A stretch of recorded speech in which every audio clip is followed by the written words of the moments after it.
I didn't come after you. You just happened to be there. That's all? That's all. I don't want you to go back to Holmes. I don't want to either, but I am.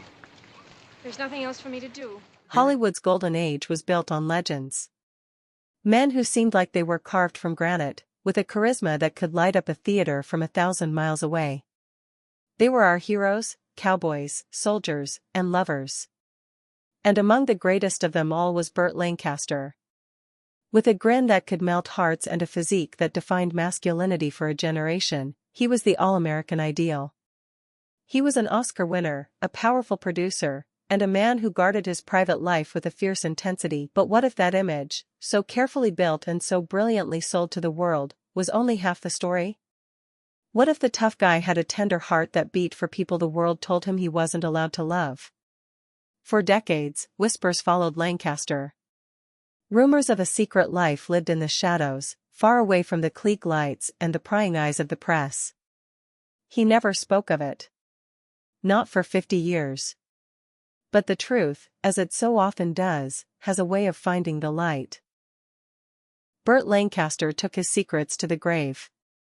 But in the years since his death, as the titan of the silver screen faced his own mortality, the stories he refused to tell began to surface anyway, shared by those who were closest to him or claimed to be in the know. What emerged wasn't just the story of one man, but a hidden history of an entire era. This is the untold story of the secret relationships that have come to define Burt Lancaster's legacy, the famous men he is said to have loved, and the crushing, all-powerful system that forced them to live a lie. The story that has come to light since his passing would change everything we thought we knew about the ultimate masculine star of Hollywood's golden age. To understand the depth of the secrets, you first have to understand the height of the legend. Burton Stephen Lancaster, born in 1913 in East Harlem, New York, wasn't the product of some Hollywood acting dynasty. He was forged in the grit of a working-class immigrant neighborhood. His parents, of Irish descent, gave him a powerful work ethic and a tough-as-nails resilience. His childhood wasn't privileged, it was a struggle, and that struggle bred in him a burning desire to rise above it all. Even as a young man, Lancaster was a spectacle. He wasn't drawn to books, he was drawn to movement, to his own body, to performance. At DeWitt Clinton High School, he was a standout basketball player. But it was in the world of acrobatics where he really found his calling. Alongside his lifelong friend Nick Cravat, he literally ran away to join the circus. This wasn't just some youthful fantasy, it was a real escape.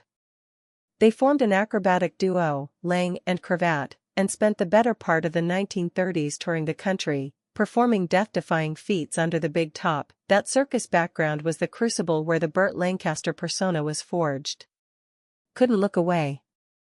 It was that raw, athletic charisma that, after a stint in the Army during World War II, got him spotted by a Hollywood agent in a Broadway play that barely lasted a few weeks. His arrival in Hollywood was like a thunderclap. In his very first film, The Killers in 1946, alongside another newcomer named Ava Gardner, Lancaster was a revelation. He was everything the post-war audience was craving, tough, confident, but with a hint of vulnerability simmering just beneath the surface.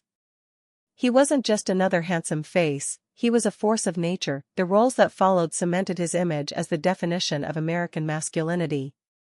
He was the stoic Sergeant Milton Warden in From Here to Eternity, creating one of cinema's most iconic moments as he embraced Deborah Kerr in The Crashing Surf. He was the charming swashbuckler in The Crimson Pirate, the conflicted Wyatt Earp gunfight at the OK Corral, and the charismatic phony in Elmer Gantry, a role that won him an Academy Award. He looked like a god, a rugged, chiseled prototype for the all-American man, but Lancaster was way more than just an actor for hire. He was fiercely intelligent and ambitious, and he hated being under the studio system's thumb. In 1948, in an incredibly bold move for the time, he co-founded his own independent production company, Hecht Hill Lancaster, becoming one of the first major stars to do so. This gave him unheard-of control over his career, letting him finance riskier, more complex films like Sweet Smell of Success, a dark masterpiece that was a world away from his heroic roles. He was a pioneer, a businessman, a man who built his own throne in the kingdom of Hollywood, and in the public eye, he was a family man. Married 3 times with 5 children, he projected an image of stability and traditional values, even as rumors of his countless affairs with female co-stars became the stuff of legend. By all public measures, he was the complete package, a street kid who made good, a war veteran, a brilliant artist, a shrewd producer, and a devoted family man. This was the image. This was the legend. And it was this very legend that made the secrets he carried all the more dangerous, and the pressure to keep them buried so intense. To really get why a man as powerful and independent as Burt Lancaster would allegedly live a life of such profound secrecy, you have to understand the world he was in. The golden age of Hollywood wasn't some paradise of artistic freedom. It was a factory, and the stars were its most valuable, and most tightly controlled, products. The whole system was built on manufactured images and absolute power, a world where a whisper in the right ear could end a career overnight. At the heart of this control was the studio system. When an actor signed with a major studio like MGM or Warner Brothers, they didn't just sign up for a movie, they signed an ironclad contract that could dictate almost every part of their lives. The studios had near total control. They decided what roles you'd play, who you could date, what your name was, and how you had to behave in public. Their most powerful weapon was the infamous morality clause. These clauses were in almost every contract and said a star could be fired for any behavior that might bring them into public hatred, contempt, scorn, or ridicule. It was a deliberately vague and terrifying tool. A drunk driving arrest, a messy divorce, or, worst of all, the mere hint of homosexuality, could trigger this clause and spell immediate career death. This created an atmosphere of constant fear, especially for gay and bisexual actors. At a time when being gay was not only considered a mental illness but was also illegal, being outed just wasn't an option. The public, fed a steady diet of carefully crafted straight romances, demanded their stars fit that mold. To make sure they did, the studios worked hand in hand with the 2 most powerful women in Hollywood. Gossip columnists Hedda Hopper and Luella Parsons. Their columns were read by millions, and their power was absolute. They could make a star with a glowing review or destroy them with a single, thinly veiled jab. They were the industry's moral police, and they watched everyone. This led to one of old Hollywood's most tragic inventions, the lavender marriage. This was a marriage of convenience, usually arranged by a studio, between a gay actor and a lesbian actress, or a gay star and a compliant partner of the opposite sex. These relationships were purely for show, designed to create a facade of heterosexuality. Rock Hudson's marriage to his agent's secretary, Phyllis Gates, is one of the most heartbreaking examples. It was a desperate act of self-preservation. Behind the glamorous premieres and smiling photo ops, a secret world existed. A world of coded language, trusted friends, and constant, gnawing anxiety. The emotional toll of living this double life was immense. Imagine achieving everything you ever dreamed of, only to realize you can't share your true self with anyone, under the constant threat that it could all come crashing down at any second. This was the gilded cage that Burt Lancaster and his contemporaries lived in. Even for a man as defiant as Lancaster, who had broken free from the studio system, the unwritten rules of Hollywood were absolute. The morality clauses, the gossip columnists, and the crushing homophobia of the era created a prison of perfection. A prison with invisible walls but bars made of steel. For decades, the stories were just that, whispers. Rumors passed between insiders and hints in controversial memoirs. Burt Lancaster never publicly confirmed a thing. But according to accounts that have bubbled to the surface over the years, from biographers to alleged Hollywood fixers, the icon of masculinity led a deeply complex hidden life. These are the stories of the famous men he is said to have loved. Each one a chapter in a secret.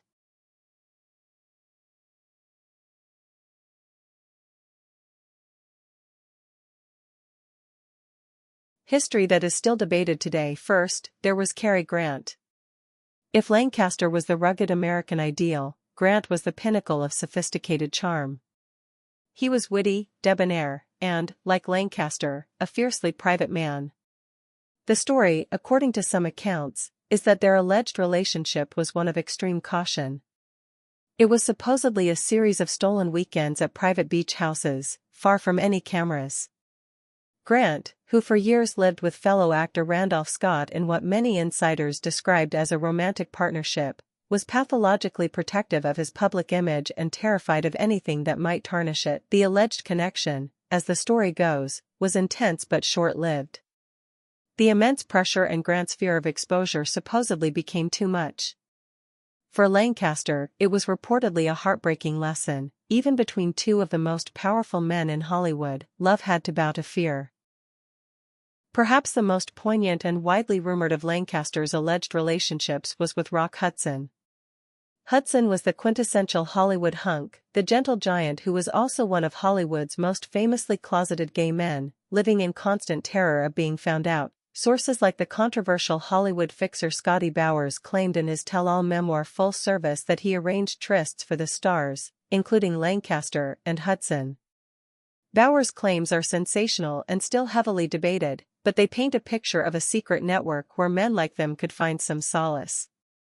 Their rumored relationship was one supposedly built on a shared understanding of their impossible situation. They were both massive stars sold to the public as perfect examples of heterosexuality. They knew the crushing weight of living a double life years later. Their deep bond was on public display.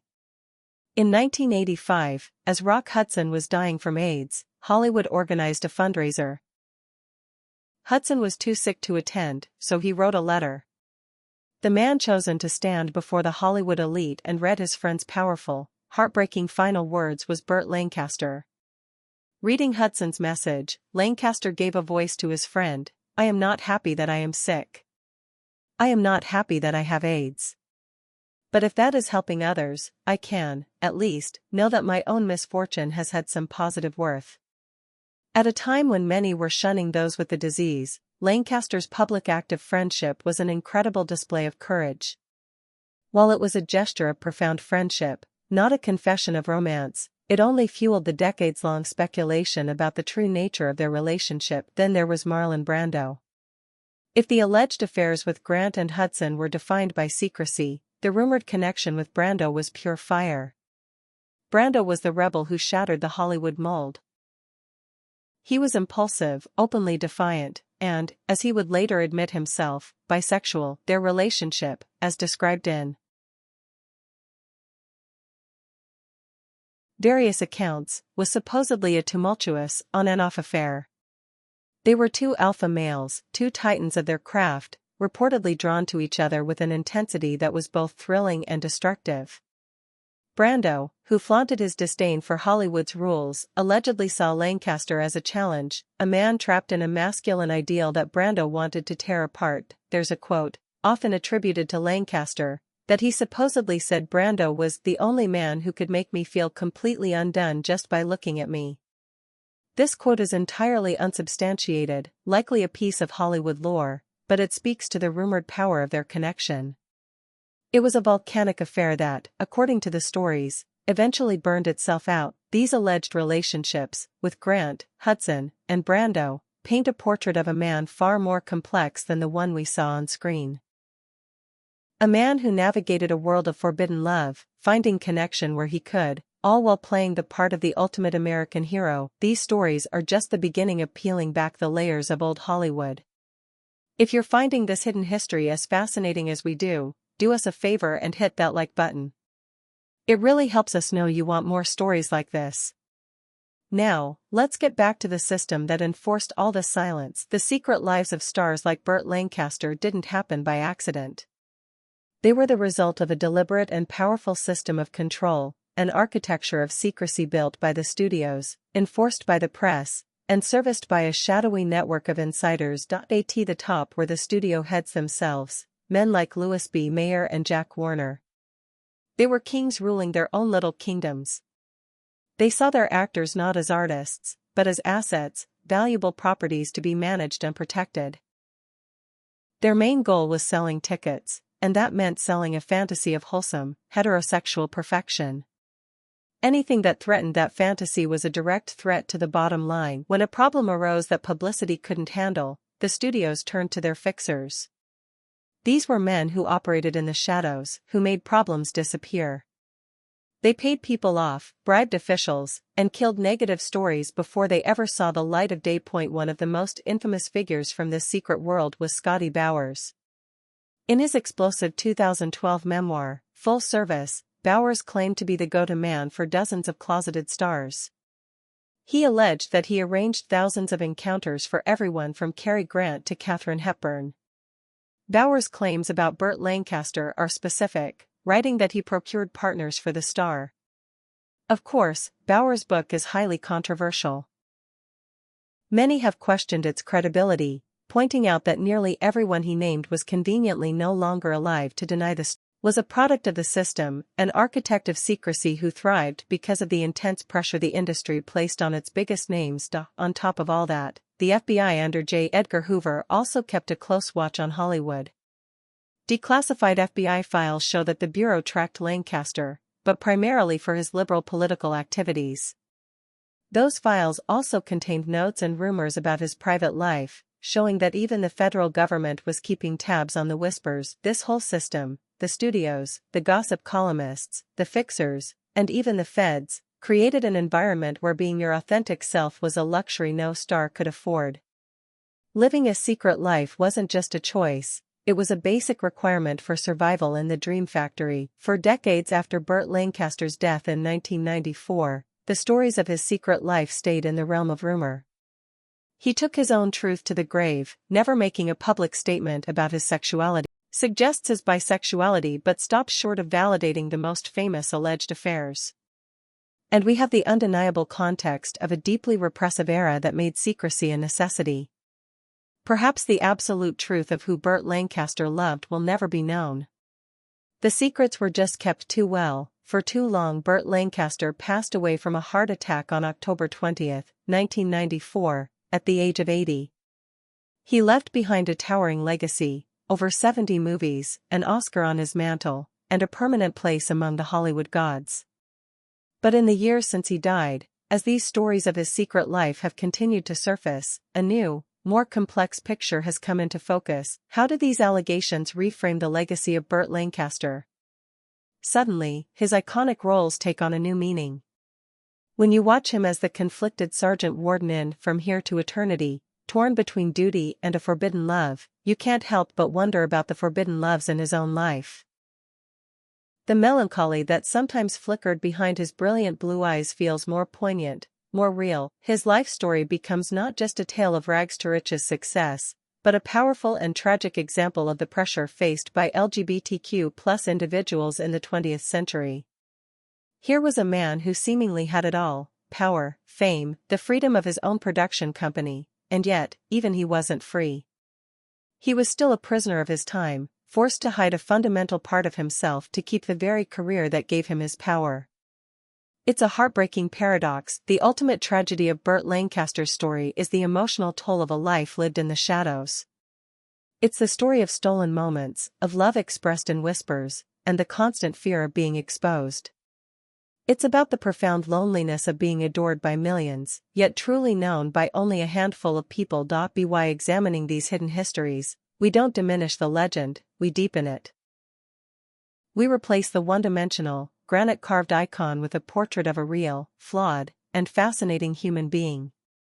A man of immense talent and deep contradictions. The story of Burt Lancaster's secret life is a vital part of history and a powerful reminder of the long, hard journey toward acceptance. It ensures we remember not just the movie star with the dazzling grin, but the complex man behind it, who loved deeply and secretly in the long shadow of the Hollywood sign. The golden age of Hollywood is filled with secrets, and we're dedicated to uncovering them. Who is another old Hollywood star whose hidden story you'd like to see explored? Let us know in the comments below. And if you believe these stories need to be told, please subscribe and hit the notification bell, so you never miss a revelation. Thanks for watching.